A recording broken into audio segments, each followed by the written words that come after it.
फरीदाबाद में एक डॉक्टर के घर से 300 किलो विस्फोटक बरामद हुआ। जम्मू कश्मीर पुलिस ने छापेमारी में 2 AK-47 बरामद की। इससे पहले अनंतनाग के सरकारी मेडिकल कॉलेज में डॉक्टर अदील के लॉकर से AK-47 मिली थी। फिलहाल ये डॉक्टर जम्मू कश्मीर पुलिस की गिरफ्त में है। ये कार्रवाई कल जम्मू कश्मीर में गिरफ्तार दूसरे डॉक्टर की सूचना। अब जो है वो खबर ये दी जा रही है कि Pakistan military full scale war की प्लानिंग कर रही है इंडिया के खिलाफ।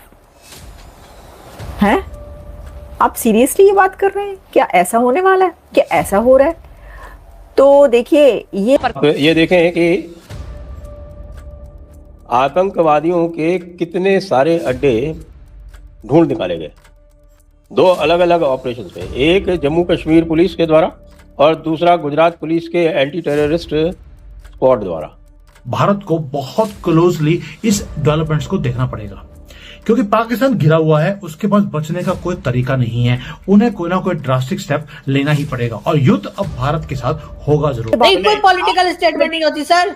ये क्या बात है? पॉलिटिकल स्टेटमेंट दी और आप भी पॉलिटिक्स कर रही हैं। मैं पॉलिटिक्स नहीं कर रही। एक रैशनल एनालिसिस करें नहीं। कि ऐसे लोगों के साथ फॉर एग्जांपल जहां पर डॉक्टर मुजम्मिल थे फरीदाबाद और जम्मू कश्मीर, तीनों जगह मिला के 2900 किलोग्राम, लगभग 3000 किलोग्राम अमोनियम नाइट्रेट बरामद हुआ है। पहले रिपोर्ट आई थी कि RDX है, लेकिन मैं अपने दर्शकों को बताना चाहूंगा कि ये RDX नहीं बल्कि अमोनियम नाइट्रेट है। लेकिन अमोनियम नाइट्रेट और RDX में क्या भिन्नता है? उनमें जो है वो इतनी ही भिन्नता है कि RDX अमोनियम नाइट्रेट से 3 गुना शक्तिशाली होता है। कि जो आपके लोग जिहादी बन रहे हैं और जो जनरेशन्स हैं वो एजुकेशन और बुक्स के बजाय कहीं और लग गई हैं, उनको पहले आप थोड़ी सी पढ़ाई करवाएं। वहाँ पे एजुकेशन के लिए वॉर हो, नौजवानों को एजुकेशन देने के लिए वॉर। इसी फरीदाबाद से एक बड़ी खबर सामने आई है जिसमें भारत ने पाकिस्तान की एक बड़ी साजिश को नाकाम किया है। जम्मू एंड कश्मीर पुलिस ने फरीदाबाद के एक डॉक्टर के घर से 350 किलो एक्सप्लोजिव्स और AK-47 जैसे खतरनाक हथियार बरामद किए हैं। ये ऑपरेशन बहुत ही सेंसिटिव था, जिसमें जम्मू एंड कश्मीर पुलिस ने हरियाणा पुलिस के साथ मिलकर जॉइंट रेड किया। डॉक्टर, जो असली में पुलवामा जम्मू कश्मीर का रहने वाला है, उसके घर से RDX और AK-47 मिलना एक गंभीर मामला है।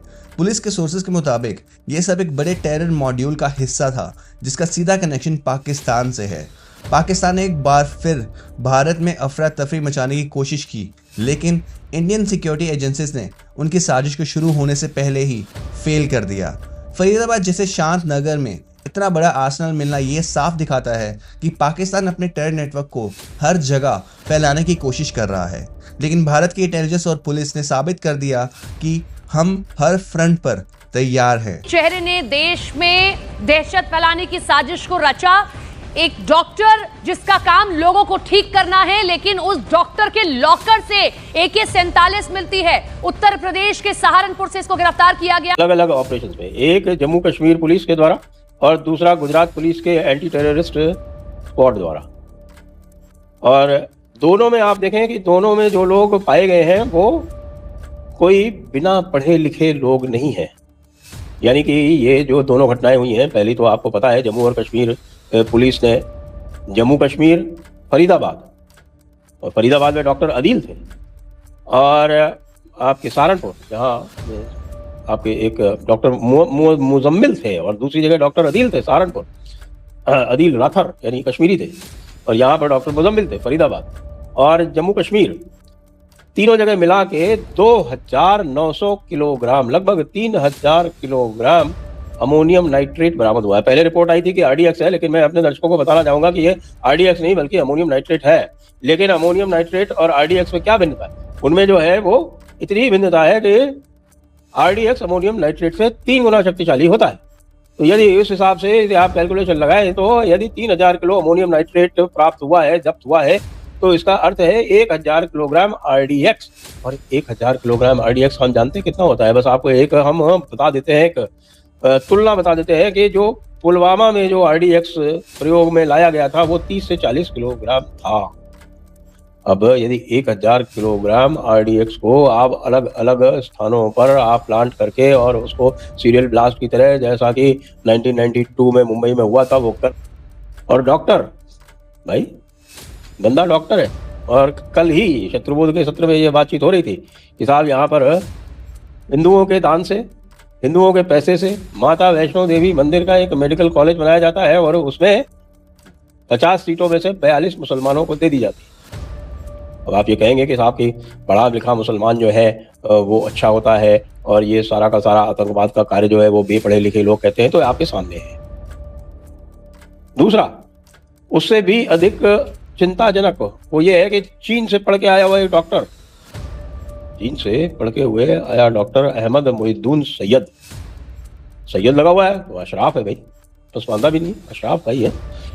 अहमदाबाद में राइसिन नाम का जहर बना रहे थे और राइसिन नाम के इस जहर से उनकी भी यह योजना थी कि वो लाखों हिंदुओं को समाप्त करेंगे। उद्देश्य क्या है? हिंदुओं में दहशत फैलाना, हिंदुओं में आतंक फैलाना और आतंक के माध्यम से भारत के ऊपर कब्जा कर लेना।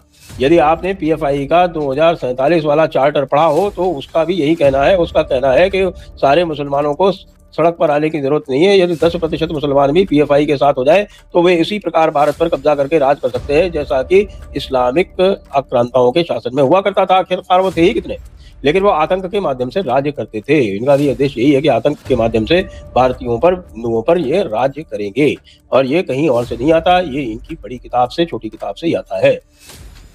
कोई नई बात नहीं है।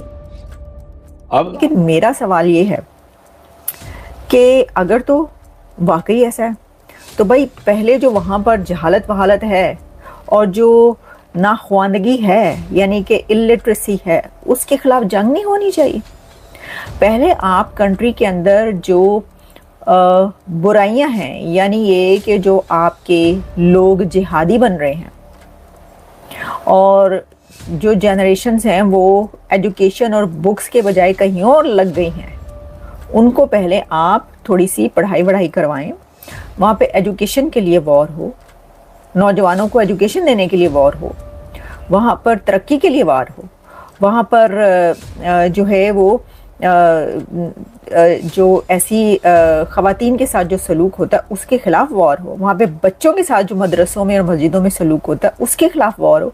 आपने इंडिया के ख़िलाफ़ वॉर करनी है। चलें, ओके। बात ये है कि बात ये की जा रही थी कि इंडिया जो है वो ऑपरेशन सिंदूर जो है ये भी चल रही है। तो भारत ने कई दफ़ा, उसके लीडर्स ने भी कई दफ़ा बोला कि जी ये जो है ना ये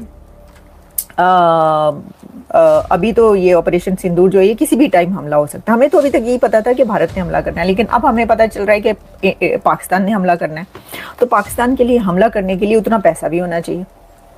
इंडिया के पास तो पैसा है ना, असलिया खरीदने का भी, वेपन्स वो खरीद भी रहे हैं, बड़े बड़े जेट और जो भी खरीदारी हो रही है बड़ा, तो वो तो कर सकते हैं। उनकी तो इकोनॉमी भी चौथी पांचवी बड़ी इकोनॉमी दुनिया की, तो वो तो कर सकते हैं। कई दिन की वॉर तो कर ही सकते हैं ना, कुछ दिन की चलें आप कह लें। पाइन ताड़े कोल ते रुपया नहीं, आपके पास तो पैसा नहीं है। आपका तो मुल्क जो है वो हमारा मुल्क चल रहा है IMF पे, यहाँ से पैसे लेते हैं, हम अमेरिका से पैसे लेते हैं। तो आप जो मांग के पैसा है उस पैसे पर, मांगे हुए पैसे पर वॉर हो सकती है। इसलिए मुझे यकीन नहीं आ रहा, मुझे इसलिए ये यकीन नहीं आ रहा कि वॉर करने के लिए बहुत कुछ चाहिए, बहुत कुछ चाहिए। देखिए, अच्छा, और एक और बात, मेरा सवाल ये है कि अगर ये होता तो फिर जो ये ऑपरेशन सिंदूर वाली जंग बंद हुई है, इसके ऊपर अभी तक क्या आ रहा है? अमेरिका की तरफ से भी यही कहा गया है, इंडिया की तरफ से भी यही कहा गया है कि जो DGMOs में राब्ता हुआ था वो पाकिस्तान के DGMO ने राब्ता किया था और कहा था कि ये जंग